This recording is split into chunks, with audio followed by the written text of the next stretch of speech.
ई आम आ गया। केवल मुस्लिम नहीं दीवाना, बल्कि पिछड़ा भी है दीवाना।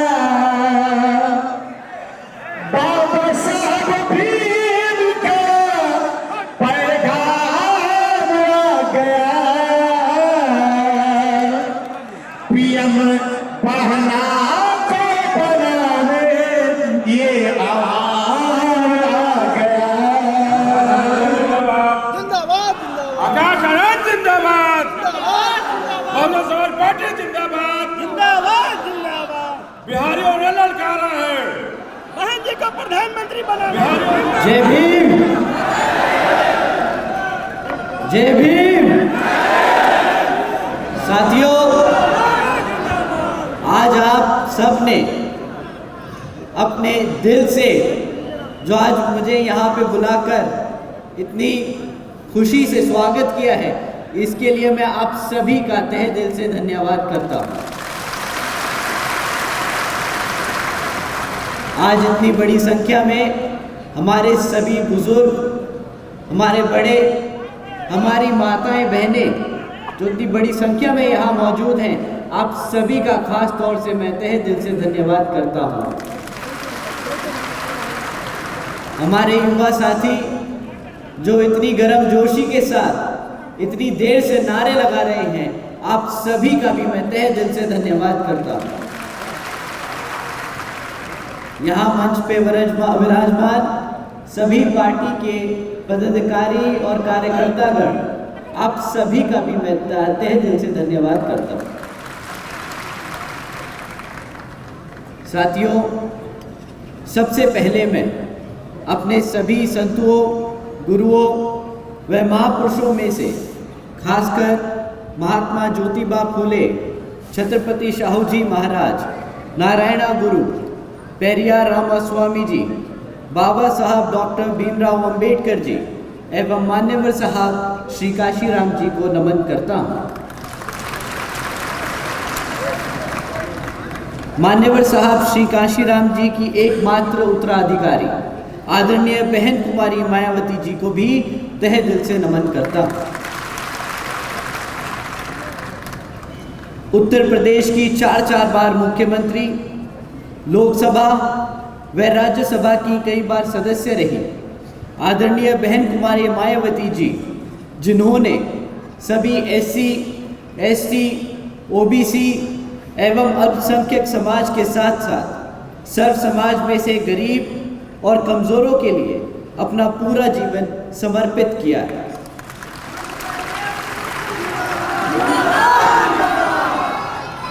और मुझे गर्व है कि मुझे ऐसे महान नेता के नेतृत्व में काम करने का मौका मिल रहा है। आदरणीय बहन कुमारी मायावती जी का मैं हार्दिक अभिनंदन और आभार व्यक्त करता हूँ। अभी कुछ समय पहले किसी ने बोला आपने मौन व्रत धारण कर रखा है और बोला कि आकाश जी बिहार में तब आए हैं जब इलेक्शन आने वाले हैं। और हमारे प्रभारी जी ने बताया कि आकाश को आने की ज़रूरत नहीं है जब वो सब यहाँ बैठे हैं। तो मुझे पूरा भरोसा है कि हमारी स्टेट कमेटी के साथ साथ हमारे कार्यकर्तागण बिहार अकेले ही संभाल सकते हैं, सेंटर को नहीं आने की ज़रूरत है।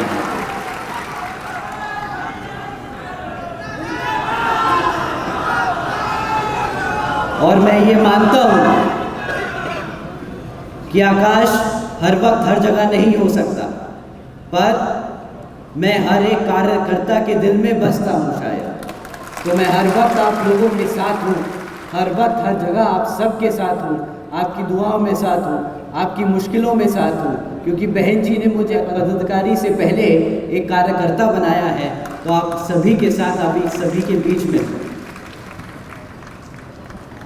साथियों, आज डॉक्टर बीपी मंडल जी की जयंती के मौके पर आप सबके सामने जो मुझे अपनी बात रखने का सौभाग्य मिल रहा है, तो आप सभी का बहुत बहुत धन्यवाद। डॉक्टर बीपी मंडल जी की रिपोर्ट की वजह से और मान्यवर साहब एवं बहन जी के संघर्षों की बदौलत आज हमारे ओबीसी समाज को 27% रिजर्वेशन एजुकेशन और गवर्नमेंट सर्विसेज में मिला है। तो साथियों, जैसा कि आप सब जानते हैं कि हम सब आज यहाँ इतनी बड़ी संख्या में क्यों इकट्ठा हुए हैं, पर अपनी बात रखने से पहले मैं आप सबको बाबा साहब डॉक्टर भीमराव अंबेडकर जी की एक बात बताना चाहूँगा। जब बाबा साहब ने भारत का संविधान लिखा था, तब वह एक समतामूलक समाज की स्थापना करना चाहते थे और बाबा साहब ने लोकतंत्र की कुछ इस तरह व्याख्या की थी।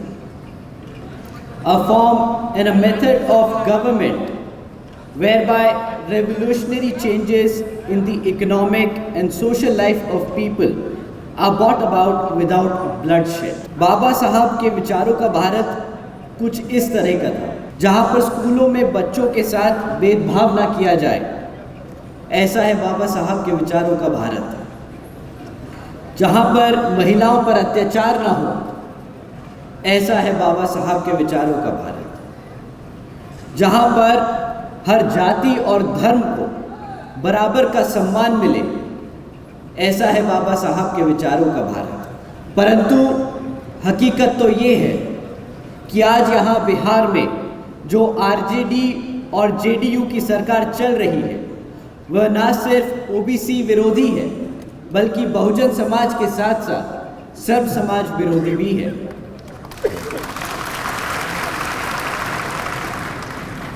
बिहार में पिछले 33 वर्षों से ये दो पिछड़े समाज के नेता बिहार में सरकार चला रहे हैं, परंतु बिहार में पिछड़े अति पिछड़ों की हालत आज भी वैसी ही है जैसे पिछले 33 साल पहले थी।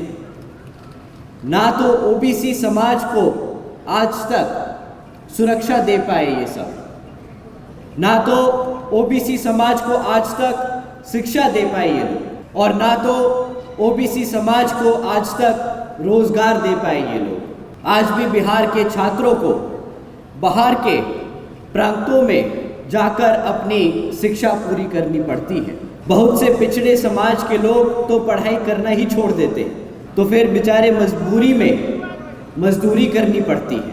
बिहार की सरकार ने पिछले 33 साल में आज तक यहाँ पर कोई भी रोजगार के मौके हमारे पिछड़े अति पिछड़ों को नहीं उपलब्ध कराए। आज भी हमारे यहाँ से बिहार के लोग प्रदेश छोड़कर बाहर जाकर अकेले रहकर मेहनत कर अपना पेट पालते हैं और अपने परिवारों का पेट पालते हैं।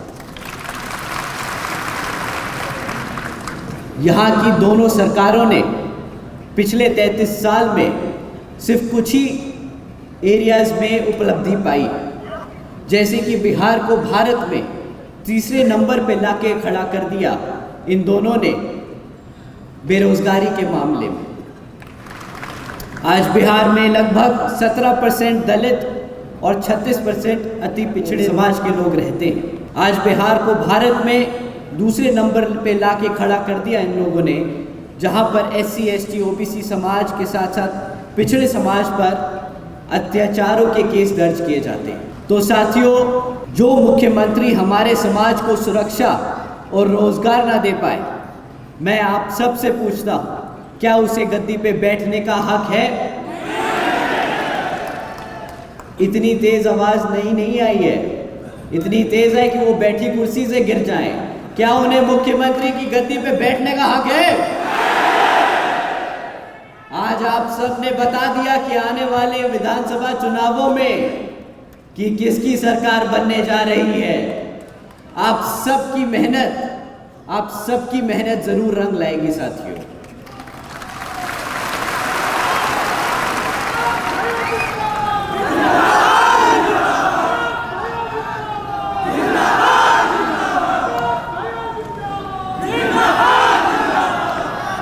साथियों, आज मैं यहाँ इनकी विफलताएं गिनवाने नहीं आया हूँ, समय थोड़ा कम है और इनकी लिस्ट बहुत लंबी है, बल्कि जो हमारी पार्टी आपकी अपनी बीएसपी ने अपने ओबीसी समाज के साथ साथ पिछड़े समाज के लिए कार्य किए हैं, वो मैं आप सबको आपके बीच में बताने आया हूँ।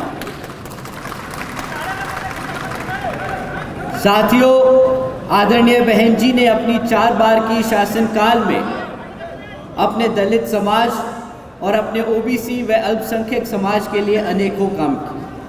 आदरणीय बहन जी ने गरीबों की गरीब रेखा से नीचे जीवन व्यापन करने वाले पिछड़े व अति पिछड़े समाज के वर्गों के लोगों के लिए स्वास्थ्य बीमा योजना चालू की थी। आज यूपी में मनुवादी सोच रखने वाले जो लोग सरकारें चला रहे हैं, हमारे पिछड़े समाज के लिए ये व्यवस्था बंद कर चुके हैं। यहाँ पे बिहार में आज तक हमारे पिछड़े समाज से ही रहते हैं मुख्यमंत्री, बट आज तक उन्होंने हमारे समाज के लिए ऐसा कोई कार्य नहीं किया। आदरणीय बहन जी ने अपने शासनकाल में 12,500 करोड़ की लागत से हमारे SC, ST, OBC व अति पिछड़े समाज के 3,50,000 से ज़्यादा परिवारों को महामाया आवास योजना के तहत अपना खुद का घर दिया। साथ ही साथ आदरणीय बहन जी ने पिछड़े वर्गों के भूमिहीन परिवारों के लिए 36,802 हेक्टेयर कृषि भूमि पर पट्टा आवंटित किया, जिससे हमारे पिछड़े व अति पिछड़े समाज के लोगों को के परिवारों को अति फायदा हुआ। आदरणीय बहन जी ने हमारे सभी संतों, गुरुओं और महापुरुषों के सम्मान में कई जिले और यूनिवर्सिटीज़ के नाम रखे, जैसे Gautam Buddha university, Ambedkar university, Chhatrapati Shahuji Maharaj university, Mahatma Jyotiba Phule नगर, महामाया नगर, संत कबीर नगर। और ये सब नाम बहन जी ने इसलिए रखे ताकि हमारी आने वाली पीढ़ी अपने संतों और गुरुओं के साथ साथ महापुरुषों के कभी ना भूले। साथियों, बहन जी ने अति पिछड़े बुंदेलखंड क्षेत्र में बाबा साहब doctor Bhimrao Ambedkar medical college और झांसी में मान्यवर श्री काशीराम जी पैरा मेडिकल ट्रेनिंग कॉलेज की स्थापना की। इसके अलावा पॉलिटेक्निक एवं ITI संस्थानों के भी पिछड़े वर्गों के लिए लोगों के लिए इन्होंने ये इंस्टीट्यूशन खोल के हमारे समाज के लोगों के लिए पढ़ने की व्यवस्था देखी। अन्य पिछड़े वर्गों के 8वीं कक्षा तक के स्टूडेंट्स के लिए निःशुल्क पुस्तकों की सुविधा प्रदान की। प्रदेश के व्यावसायिक technical institutions, engineering colleges, polytechnic एवं इंडस्ट्रियल ट्रेनिंग इंस्टीट्यूट्स में अन्य पिछड़े वर्गों के लिए 27% आरक्षण तय की।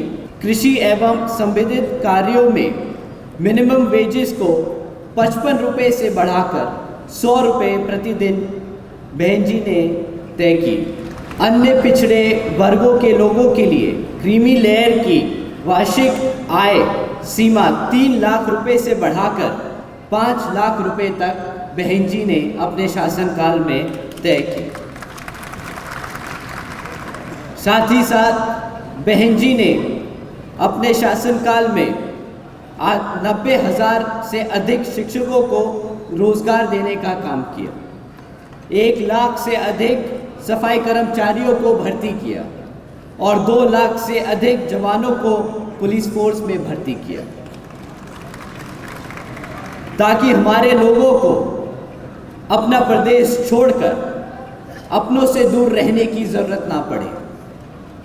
तो साथियों, हमें बाबा साहब के दिखाए रास्तों पर चलकर मान्यवर साहब के बताए तरीकों का इस्तेमाल कर अपनी बहन जी को के बेबाक अंदाज को अपने दिल और दिमाग से अपनाना होगा। मैं पूछता हूँ साथियों, आज आप सब इतनी बड़ी संख्या में यहाँ मौजूद हैं, मैं आप सब से पूछता हूँ, क्यों घबराते हो आप? मैं आपसे पूछता हूँ, क्यों कमज़ोर और डरते हो आप? जब आपके सर पर उस शेरनी का हाथ है तो क्यों कमजोर महसूस करते हो?